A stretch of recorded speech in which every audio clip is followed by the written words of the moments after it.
work. When I got home from work, I was met by my disgruntled husband. "I'm sorry, I've just been so busy lately. I promise it'll calm down soon. Just bear with me." I've been working overtime continuously these past days, so I've barely had time to do house chores when I get home. I manage to do the laundry almost every day, but since it's not appropriate to vacuum late at night, I only quickly vacuum the living room on weekday mornings. For meals, I mostly resort to meal prep or takeout. Even I can't deny that I'm feeling miserably at house chores. My name is Michelle. I'm a 29-year-old office worker. I met my husband Jake, who was my middle school classmate, by chance at a cafe about 3 years ago, and we exchanged contact details. On the day we met, I was out alone watching a movie. As we live in a small town, almost everyone goes to the same large movie theater. On my way back, I noticed Jake sitting at a table next to mine at a cafe in the shopping mall where the theater was. It was like a scene from a comic book. I even wondered if it was fate. Although we exchanged contact details then, we didn't communicate much. But later on, we both attended a school reunion, and our relationship began amidst the encouragement from our friends. Jake and I got along well in the past, and we still clicked, so he proposed a year into our relationship. Perhaps because we live in a small town where people tend to get married young, I was starting to feel the pressure by my late 20s, so I accepted the proposal immediately. Of course, I love Jake, but looking back, I wish I had taken more time to understand him better. Jake, who has always lived with his parents, is practically incapable of doing housework. Since I used to live alone and have my way of doing things, I prefer to do everything myself rather than getting half-hearted help. I only ask Jake to take out the garbage and clean the bathroom, and I take care of the rest of the housework. But a month ago, I started a busy period at work and began working overtime. A colleague also recently went on maternity leave, so there is even more work than usual during this busy period. As a result, I have less time for house chores, and it seems to annoy Jake. And finally, Jake blew up his frustration. Exhausted, I came home to hear, "Michelle, enough is enough. I'm supposed to wear this outfit tomorrow, but you didn't even wash it. All you have to do is throw it in the washer and hang it out to dry. Why can't you do that?" I didn't even have time to do the laundry yesterday as I came home late. I didn't have time this morning either, so I was planning to do it when I got home today. "And another takeout meal?" Today, I worked late again, and when I brought home some takeout, that's what he said. I apologized, but Jake didn't seem to cool down. "I mean, seriously, I'm tired too when I come home, and this is how you treat me?" Jake sighed heavily as he spoke. Hearing that, I felt my blood boil. "Excuse me? Then why don't you help out with the chores a little? As you said, all you have to do is throw it in the washer and hang it out to dry, right? If it's that easy, why don't you do it yourself? And you could bring dinner once in a while, couldn't you? It's not like you're supporting me financially, we're splitting the bills, and I'm doing all the chores you can't do, so stop complaining." Although I blurted it out, part of me felt relieved for speaking up. But of course, Jake didn't feel the same way. "Is that how a wife should talk?" That comment made me see red again. What do you mean? I would do that if I were a stay-at-home wife. But if I quit my job, wouldn't it be hard to live on your salary alone? We talked about not quitting my job when we married, and you agreed, didn't you? And we also agreed to help each other out when things get busy, didn't we?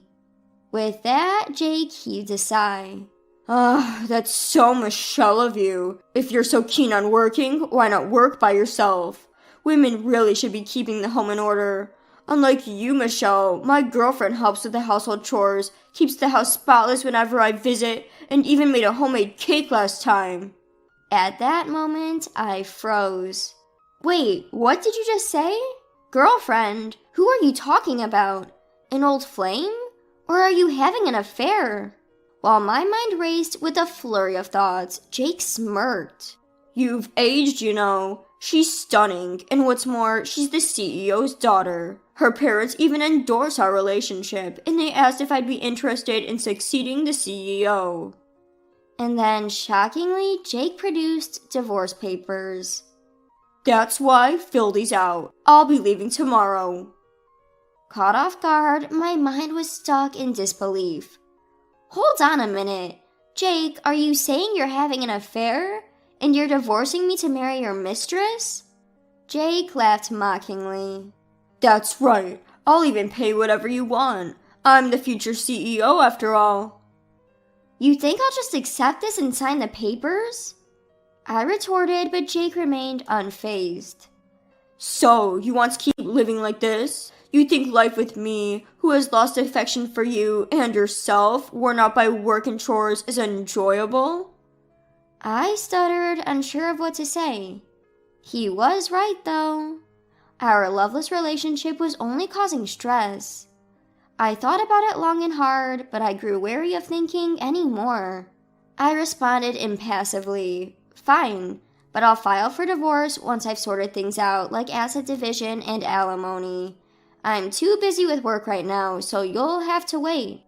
Jake, looking exasperated, replied, Yeah, always putting work first. I'll leave the papers here. Let me know when you file them. He then left the living room for the bedroom. Some time passed, work settled down, and I found a lawyer through a friend's recommendation.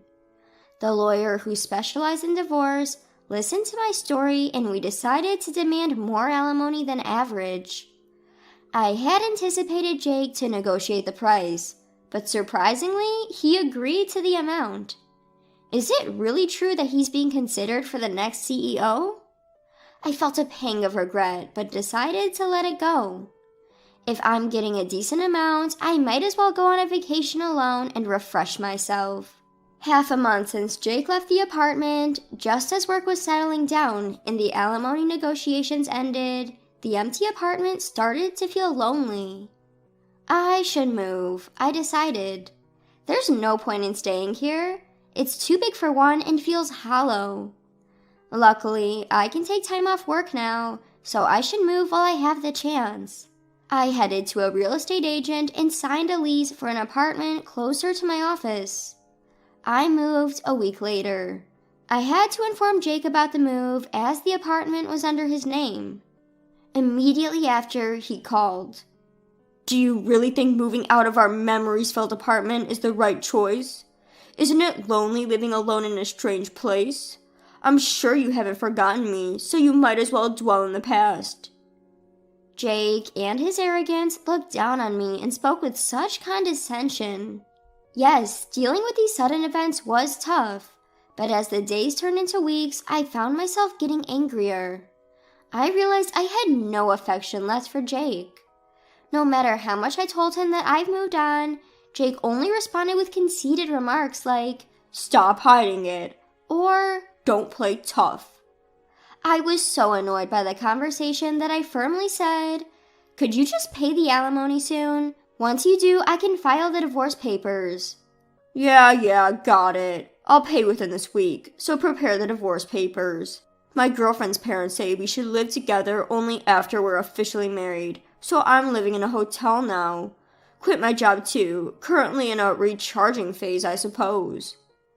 Apparently, Jake had quit his job since moving out to prepare for his career change. And then he said he wants to submit the marriage license, have a grand wedding, and start their newlywed life in the mansion owned by his mistress's father. He's in a hurry to submit the marriage license. He also said that the meeting between the two families has already happened, but something about his story feels off. Jake's parents are dependable people, and it's odd to think they would go along with the meeting for a second marriage, even before the divorce is finalized. I asked Jake, but his answer was vague, so the truth remains unknown. Well, maybe Jake's parents also hope for his remarriage with a president's daughter more than I do. I thought I had built a reasonably good relationship with my in-laws, so this was somewhat saddening. But it doesn't matter anymore. I told him I'll contact you once I submit the divorce papers and hung up the phone. A few days later, having received the alimony, I submitted the divorce papers. This officially ends my tie with Jake. When I contacted him, he responded with a flustered, "Understood."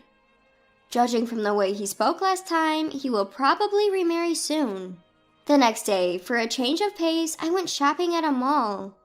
Unexpectedly, I bumped into Jake. As I was walking around the mall, someone called out to me from the front. "Michelle, have you aged again? You're really looking like an old hag now." When I looked up at hearing these words, it was Jake. This shopping mall is the largest one around here. It's where Jake and I once reunited, where the movie theater is located. I cursed my bad timing. Jake laughed in a mocking way, said, "Today I got remarried to Olivia, the president's daughter. Unlike you, she's beautiful and the best wife." As soon as he said this, a woman carrying shopping bags approached Jake. So this is the famous president's daughter. She's certainly beautiful, but as I looked at her, thinking her name sounded familiar, our eyes met. She also seemed a bit surprised. Could it be? While I was watching her, Jake, oblivious, continued talking. "Olivia's family owns the company that you know." Ignoring Olivia's murmuring, "Let's go," Jake informed me about Olivia's family. "I'm going to be the next president of the company. Can you believe it?" The moment Jake said this, I couldn't help but burst into laughter.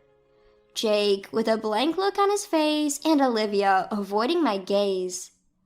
"So, you've remarried already. Good for you. You got a beautiful wife. She doesn't look like she's the same age as me at all." When I said this, Jake looked puzzled. Of course he would. I had mentioned the age of his new wife without him telling me. I continued laughing. "Ah, my condolences." And then I turned my back to Jake and started walking. However, Jake, ignoring Olivia's attempts to stop him, chased after me. "Michelle, what does this mean? You know her?" I told him about the high school we both attended. We were classmates. Well, you wouldn't recognize her by her face. Jake was astonished. "It's good you got a beautiful wife, but she'd better be after all the money she spent on plastic surgery." In fact, Olivia and I were high school classmates. I didn't recognize her at first by her face, but when Jake talked about Olivia's family, it clicked. I've always disliked Olivia, who flaunted her wealth. I was somewhat prominent back then due to my achievements in the sports club, and it seems Olivia didn't like that. She used to pick on me, saying that I lacked femininity because I was in the sports club, and a lot more. Olivia had this habit of belittling others, which led many of our classmates to despise her. At our recent reunion, Olivia, who had not attended, became the talk of the day. Apparently, she'd had plastic surgery to deal with her facial complex and was now a regular on the party scene. Remember the girl Jay called ugly when he saw my graduation album? I recall telling him that she was the CEO's daughter. Jake, at this memory, turned pale.